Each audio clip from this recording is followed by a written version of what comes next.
नमस्कार बच्चों, कैसे हैं आप। आज हम एनसीईआरटी द्वारा कक्षा 6 की विज्ञान विषय के लिए निर्धारित पाठ्यपुस्तक से अध्याय 13 का अध्ययन करेंगे, जिसका नाम है चुंबकों द्वारा मनोरंजन। बच्चों, अपने घर में और आसपास आपने अनेक चुंबक से बनी चीज़ें देखी होंगी और उन्हें लोहे की वस्तुओं पर चिपकाकर उनका आनंद भी लिया होगा। आज हम चुंबकों द्वारा इसी आकर्षण और प्रतिकर्षण और इससे जुड़ी रोचक जानकारियों का अध्ययन करेंगे। तो चलिए चलते हैं चुंबकों की रोचक जानकारी और दुनिया में। चुंबक, आप में से कुछ लोगों ने चुंबक अवश्य देखे होंगे तथा इनसे खेलकर आनंद भी उठाया होगा। आपने अपने घर में अपने रेफ्रिजरेटर पर लगे हुए चिपकू स्टिकर देखे होंगे और साथ ही पेंसिल बॉक्स के ढक्कन में लगी चुंबक का भी अनुभव लिया होगा। हम इन्हें बंद करते हैं तो ये आसानी से खुल नहीं पाते हैं और हम समझते हैं कि इसमें जो लॉक लगा है वो वास्तव में एक चुंबक है। तो हम जानेंगे कि जिन पदार्थों में लोहे को आकर्षित करने का गुण पाया जाता है वे चुंबक कहलाते हैं। अब हम जानेंगे चुंबक कैसे खोजा गया। बच्चों, इसके पीछे एक बहुत ही रोचक कहानी है। प्राचीन यूनान में एक गडरिया था जिसका नाम मैग्नस था। मैग्नस अपनी भेड़ों को चराने के लिए रोज जंगल में ले जाया करता था। उसके पास एक छड़ी होती थी जो लकड़ी की बनी थी, परंतु उसके एक किनारे पर लोहे का कैप या टोपी लगी थी। वो दोपहर में विश्राम करते हुए एक दिन एक चट्टान के पास बैठ गया और कुछ देर बाद जब उठा और उसने अपनी लकड़ी को उठाने का प्रयास किया तो देखा कि एक पत्थर उसकी लकड़ी के किनारे पर लगे लोहे से चिपक गया है और बहुत जोर लगाने पर भी मैग्नस उसे पत्थर से अलग नहीं कर पाया। मैग्नस बहुत आश्चर्यचकित हुआ। वास्तव में ये पत्थर चुंबक ही था और इस प्रकार की चुंबक प्राकृतिक चुंबक कहलाएगी और उस वक्त प्रारंभिक रूप से चुंबक की खोज हुई। मैग्नस के नाम से ही इस पत्थर को बाद में मैग्नेटाइट नाम दिया गया। कुछ लोग मानते हैं कि मैग्नेटाइट सर्वप्रथम मैग्नीशिया नामक स्थान पर खोजा गया, लेकिन बच्चों, इस रोचक कहानी से हमें पता लगा कि वास्तव में मानव सभ्यता के साथ चुंबक का प्रारंभ किस प्रकार हुआ। अब हम विभिन्न आकार के चुंबकों का अध्ययन करेंगे और देखेंगे कि प्राकृतिक चुंबक किसी भी आकार की हो सकती है क्योंकि वो एक पत्थर की तरह होती है, परंतु आजकल कुछ कृत्रिम चुंबक भी बनाई जाती हैं जो लोहे के द्वारा उसमें चुंबकीय गुण उत्पन्न करके बनाई जा सकती हैं। हम देखेंगे कि विभिन्न आकार के चुंबक उपलब्ध हैं, जैसे छड़ चुंबक, बेलनाकार चुंबक, नाल चुंबक और गोलान चुंबक। गोलान चुंबक को हम डंबेल चुंबक भी कह सकते हैं। आइए हम इनको देखेंगे कि वास्तव में ये चुंबकें कैसी दिखाई देती हैं। तो बच्चों, हम देख रहे हैं हमारे समक्ष विभिन्न प्रकार की चुंबकें रखी हैं, जिसमें सर्वप्रथम मैं बताना चाहूँगा मध्य में रखी हुई छड़ चुंबक जो छड़ के आकार की है। इसी के साथ एक नाल चुंबक है, अंग्रेजी के यू आकार की चुंबक है, और एक बेलनाकार चुंबक है जिसको हम आसानी से घुमा सकते हैं। इसी के साथ हम देखेंगे कि चुंबक किस प्रकार से कील या किसी लोहे की वस्तु को बिना आधार के सीधे खड़े रख सकती है। जैसे हम देख पा रहे हैं कि किस प्रकार कील चुंबक के द्वारा आकर्षित करके सीधी और स्वतंत्र रूप से खड़ी हुई है। इसी तरह से चुंबक लोहे की वस्तुओं को अपनी ओर आकर्षित करती है। तो बच्चों, अभी आपने देखा कि हमने लोहे की कील को चुंबक से आकर्षित किया और वो आसानी से उससे आकर्षित हो गई। हम अपने चारों ओर बहुत सी ऐसी वस्तुएं देखते हैं जो चुंबक से आकर्षित हो पाती हैं और बहुत सी ऐसी हैं जो चुंबक से आकर्षित नहीं हो पाती हैं। अब हम जानेंगे कि चुंबकीय और अचुंबकीय पदार्थ कैसे होते हैं। चुंबकीय पदार्थ और अचुंबकीय पदार्थों को जानने के लिए हमें क्रियाकलाप करना होगा। चुंबक की सहायता से विभिन्न वस्तुओं को छूकर देखेंगे तथा अपना अवलोकन हम निम्न सारणी के अनुसार दर्ज करेंगे। इस सारणी में हम देख रहे हैं कि सर्वप्रथम लोहे की गेंद जो लोहे से बनी है ये चुंबक द्वारा आकर्षित होगी। बिल्कुल सही, ये चुंबक से आकर्षित होगी, तो हमारा उत्तर होगा हाँ। इसी तरह स्केल जो प्लास्टिक से बनी होती है, क्या ये चुंबक से आकर्षित होगी? बिल्कुल सही, नहीं। इसी तरह हम जूता जो चमड़े से बना होता है, इसको चुंबक से स्पर्श करा के देखेंगे, क्या ये चुंबक से आकर्षित होगा? बिल्कुल नहीं। इसी तरह हम विभिन्न वस्तुओं को और ले सकते हैं और उन्हें चुंबक से छू के देख सकते हैं कि वो चुंबक से आकर्षित होती हैं या नहीं होती हैं। तो इस प्रकार बच्चों हमने जाना जो पदार्थ चुंबक की ओर आकर्षित होते हैं वह चुंबकीय पदार्थ कहलाते हैं, जैसे लोहा, निकिल एवं कोबाल्ट। आपने जाना कि अभी तक लोहे को हम चुंबक से आकर्षित करके देख रहे थे और वो चुंबक से आसानी से आकर्षित हो रहा था, लेकिन आप जानते हैं कि लोहे के अतिरिक्त निकिल और कोबाल्ट धातु भी ऐसे होते हैं जो लोहे की तरह ही चुंबक से आकर्षित होते हैं, और जो पदार्थ चुंबक की ओर आकर्षित नहीं होते हैं वो अचुंबकीय पदार्थ कहलाते हैं, जैसे मिट्टी, पत्थर, प्लास्टिक, अन्य वस्तुएं जैसे कोई कागज़ या कपड़ा भी ले सकते हैं जो चुंबक से आकर्षित नहीं होते हैं। अब हम जानेंगे मिट्टी में लोहे के कणों को जांचना। आप अपने घर, अपने पार्क या जहां आप खेलते हैं या विद्यालय की कक्षाओं के आसपास मिट्टी देखते हैं और रेत देखते हैं, आप उनमें अपनी चुंबक को घुमा के देखेंगे तो देखेंगे कि उस पर बहुत से रेत के कण चिपक जाते हैं। काफ़ी हिलाने के बाद भी चुंबक से ये रेत के कण अलग नहीं हो पाते हैं। आप जानते हैं कि ये ऐसा क्यों हो रहा है? वास्तव में प्रत्येक जगह की रेत में कुछ लोहे के कण होते हैं जो चुंबक को घुमाने पर चुंबक से चिपक जाते हैं। चुंबक से चिपकने वाले ये कण लोहे के हैं और इस तरह हम अपने प्रेक्षण को निम्न सारणी में दर्ज कर सकते हैं। अपनी बस्ती, अपने कस्बे, शहर, गांव, अपने पार्क, अपनी कक्षा, अपने विद्यालय में हम मिट्टी के विभिन्न नमूनों को लेकर उनसे ये प्रयोग करेंगे और पाएंगे कि अलग अलग स्थान की रेत में लोहे के कण अलग अलग मात्रा में पाए जाते हैं। जैसे इस परीक्षण में आप देखेंगे कि कहीं बहुत अधिक लोहे का बुरादा रेत में मिला होगा। अगर आप किसी भवन निर्माण जगह पर आप जब जाके देखेंगे तो वहाँ की रेत पर आप अगर यदि चुंबक को घुमाएंगे तो काफ़ी अधिक लोहे के कण उससे चिपक सकते हैं। इसी तरह किसी खेत की मिट्टी से अगर आप यह प्रयोग करेंगे तो आप पाएंगे कि हो सकता है बहुत कम लोहे के कण उससे आकर्षित हों।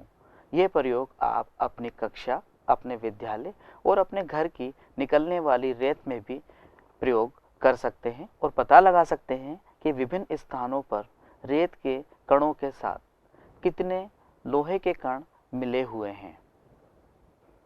अब हम जानेंगे चुंबक के ध्रुवों के बारे में। आपने अभी देखा कि विभिन्न क्षेत्रों, अपने पार्क, विद्यालय तथा घर के आसपास की रेत में आपने अपने चुंबक से विभिन्न लोहे के कणों को चिपकते हुए देखा।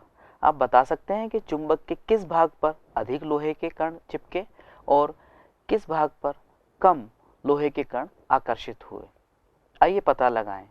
इस क्रियाकलाप में हम जानेंगे कि कागज़ की शीट पर लोहे का बुरादा फैलाया जाएगा और इस शीट के ऊपर जब हम चुंबक को घुमाएंगे तो हम देखते हैं कि चुंबक के विशेष क्षेत्रों पर लोहे का बुरादा अधिकतम आकर्षित होता है और कुछ क्षेत्रों पर बहुत कम आकर्षित होता है।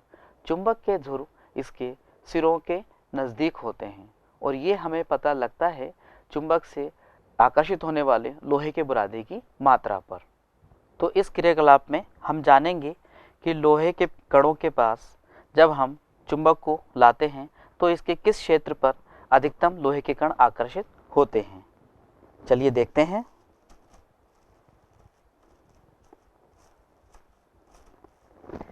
देखिए, जैसे आप बच्चों देख पा रहे हैं कि लोहे के कण चुंबक के दोनों किनारों पर अधिकतम चिपके हुए हैं और मध्य में बिल्कुल कम या नहीं। इसका अर्थ है कि चुंबक की शक्ति उसके सिरों पर अधिकतम होती है। चुंबक की शक्ति उसके सिरों पर अधिकतम होती है क्योंकि चुंबक के ध्रुव उसके दोनों किनारों पर पाए जाते हैं। यहाँ हम देख सकते हैं कि कितनी बार भी यदि हम इस प्रयोग को दोहराएं और किसी भी क्षेत्र में लोहे के बुरादे को रखें, लोहे का बुरादा हर बार चुंबक के सिरों पर अधिकतम आकर्षित होता है। वो सब चुंबकीय शक्ति की अधिकता के कारण है कि चुंबक के सिरों पर चुंबकीय शक्ति अधिकतम पाई जाती है और यही चुंबक के ध्रुव कहलाते हैं। तो बच्चों, अभी हमने जाना कि चुंबक की शक्ति चुंबक के ध्रुवों पर अधिकतम होती है और इसी ध्रुवों की शक्ति को लेते हुए हम जानेंगे कि क्या चुंबक के इस गुण के द्वारा हम दिशाएं ज्ञात कर सकते हैं। आइए जानते हैं एक रोचक कहानी के साथ। प्राचीन समय से ही लोग चुंबक के बारे में जानते थे। चुंबक के गुण बहुत से अलग अलग होते हैं। आपने चुंबकों के उपयोग के बारे में अनेक रोचक कहानियाँ भी सुनी होंगी। ऐसी ही एक कहानी चीन के एक सम्राट के बारे में है जिसका नाम हुआंग टी था। कहा जाता है कि उसके पास एक ऐसा रथ था जिसमें एक महिला की मूर्ति लगी थी। मूर्ति किसी भी दिशा में घूम सकती थी। इसकी एक फैली हुई भुजा थी, जैसे कि वह रास्ता दिखा रही हो। मूर्ति में एक अनोखा गुण था। मूर्ति ऐसी स्थिति में आकर रुकती थी कि इसकी फैली हुई भुजा सदैव दक्षिण दिशा की ओर संकेत करती थी। सम्राट जब भी इस रथ से किसी नए स्थान पर जाता था तो मूर्ति की फैली हुई भुजा उसे सदैव दिशा का ज्ञात करा देती थी और इस तरह वो जब भी भ्रमण पर निकलता था तो इस रथ पर बैठकर किसी भी दिशा में जाकर पुनः अपने महल में आसानी से लौट आता था। उस वक्त के सभी लोग इस रथ को लेकर काफ़ी आश्चर्यचकित थे। क्या आप बता सकते हैं कि वो जो महिला की मूर्ति उस रथ पर लगी थी वो किस पदार्थ से बनी थी? आइए अब हम इस रोचक गुण को एक क्रियाकलाप के द्वारा जानने का प्रयास करते हैं। तो चलिए हम एक गतिविधि के द्वारा इसी प्रकार चुंबक की दिशाएं ज्ञात करने की क्षमता का अध्ययन करते हैं। तो हम इस क्रियाकलाप में जानेंगे कि स्वतंत्रता पूर्वक लटकी हुई चुंबक किस प्रकार विशेष दिशाओं में आकर स्थिर होती है। हम इसे अनेकों बार घुमा के देख सकते हैं कि हर बार वो विशेष दिशाओं की ओर ही निर्देशित करती है। वास्तव में ये दिशाएं उत्तर और दक्षिण दिशा होती हैं। उत्तर की ओर वाले सिरे को चुंबक का उत्तरी ध्रुव कहते हैं और दूसरा सिरा दक्षिणी ध्रुव कहलाता है। आप सवेरे प्रातःकाल उठकर भी दिशाएं पता लगा सकते हैं। यदि सूर्योदय के समय आपका चेहरा सूर्योदय की ओर है तो आपका बायां हाथ उत्तर दिशा को निर्देशित करता है। इसी प्रकार चुंबक की सहायता से उस समय हम निर्धारित दिशाओं का ज्ञान आसानी से कर पाएंगे। आइए हम इस गतिविधि के द्वारा वास्तव में चुंबक के स्थिर होने की क्रिया को जानें। इस क्रियाकलाप को करने के लिए हम एक स्टैंड लेते हैं और इस स्टैंड के साथ एक छड़ चुंबक को लेके उसको धागे से बांध के इससे लटका देते हैं। चुंबक को धागे से लटकाने पर हम देखेंगे कि चुंबक प्रारंभ में किसी भी दिशा में घूमती रहती है, लेकिन इस घूमती हुई चुंबक को हम कुछ समय बाद स्थिर होने पर देखेंगे कि ये एक निश्चित दिशा में आके स्थिर हो जाती है। इसको यदि हम पुनः दिशा बदलें तो दिशा बदलने के बाद हम देखते हैं कि फिर से ये उसी पूर्व की दिशा में आकर स्थिर हो जाती है। और इस प्रयोग को हम अनेकों बार दोहरा के देख सकते हैं कि सदैव चुंबक विशेष दिशाओं में आकर ही स्थिर होती हैं। अब ये दिशाएं कौन सी हैं, इसका अनुभव हम कर सकते हैं। यदि हमें पूर्व दिशा मालूम हो तो पूर्व दिशा की ओर आप अपना चेहरा करेंगे तो बाईं तरफ आपको उत्तर दिशा दिखाई देगी और दाईं तरफ आपको दक्षिण दिशा दिखाई देगी और चुंबक आपको उन्हीं दिशाओं को निर्देशित करते हुए अनुभव कराएगी। तो इस गतिविधि के द्वारा हमने जाना कि चुंबक विशेष दिशाओं को निर्देशित करती है जो उत्तर और दक्षिण दिशाएं होती हैं। चुंबक का जो ध्रुव उत्तर दिशा की ओर निर्देशित करता है वो उत्तरी ध्रुव कहलाता है और जो ध्रुव दक्षिण दिशा को निर्देशित करता है वो दक्षिणी ध्रुव कहलाता है। तो बच्चों, इस गतिविधि के द्वारा हमने जाना कि चुंबक किस प्रकार हमें दिशाओं का ज्ञान कराती है और उत्तर और दक्षिण दिशाओं को निर्देशित करती है। आपको पता है, प्राचीन काल में नाविक जो समुद्र में अपने बड़े बड़े जहाज ले जाया करते थे, उस वक्त दिशाएं पता लगाने के लिए वो इसी प्रकार चुंबक को स्वतंत्रता पूर्वक लटकाकर और दिशाओं का ज्ञान लगा लिया करते थे। परंतु बाद में जब एक विशेष युक्ति का आविष्कार हुआ जिसे हम कंपास या दिक्सूचक यंत्र कहते हैं, इसके द्वारा लोगों ने दिशाओं का ज्ञान प्रारंभ किया। वास्तव में कंपास चुंबक के दिशा निर्धारण के गुण पर आधारित होता है और इसमें एक चुंबकीय सुई धुरी पर लगी होती है जो स्वतंत्रता पूर्वक लटकी होती है और सदैव उत्तर और दक्षिण दिशा को निर्देशित करती है। इसमें उत्तर दिशा को दिखाने के लिए चुंबकीय सुई पर विभिन्न रंग किए होते हैं। सामान्यतः एक लाल रंग के द्वारा चुंबकीय सुई में उत्तर दिशा को दिखाने वाला निर्देश दिया जाता है। हम देखते हैं कि कंपास कैसा दिखाई देता है। हम देख पा रहे हैं कि कंपास एक डायल नुमा यंत्र होता है जिसमें मध्य में एक चुंबकीय सुई स्वतंत्रता पूर्वक लटकी होती है और इसके चारों तरफ एक डायल लगा होता है जिसमें विभिन्न दिशाएं निर्देशित की हुई होती हैं। इसमें लाल रंग वाला सुई का सिरा उत्तर दिशा को निर्देशित करता है और नीले रंग वाला सुई का सिरा दक्षिण दिशा को निर्देशित करता है। अब हम जानेंगे कि अपना स्वयं का चुंबक कैसे बना सकते हैं। आइए हम देखते हैं कि किस प्रकार हम लोहे की एक छोटी पत्ती को चुंबक में बदल सकते हैं। तो इस गतिविधि को करने के लिए हमें एक लोहे की पत्ती की आवश्यकता होगी। इसके लिए आप लोहे की छोटी स्केल भी काम में ले सकते हैं। साथ ही एक चुंबक की आवश्यकता होगी और इस चुंबक को हम लोहे की पत्ती के एक सिरे पर स्पर्श कराते हुए दूसरे सिरे तक ले आएंगे और यहाँ से इसको हटा लेंगे। पुनः इसको प्रारंभिक सिरे पर लाया जाएगा और ये प्रक्रिया दोहराई जाएगी और दूसरे सिरे पर लाकर पुनः हटा लेंगे।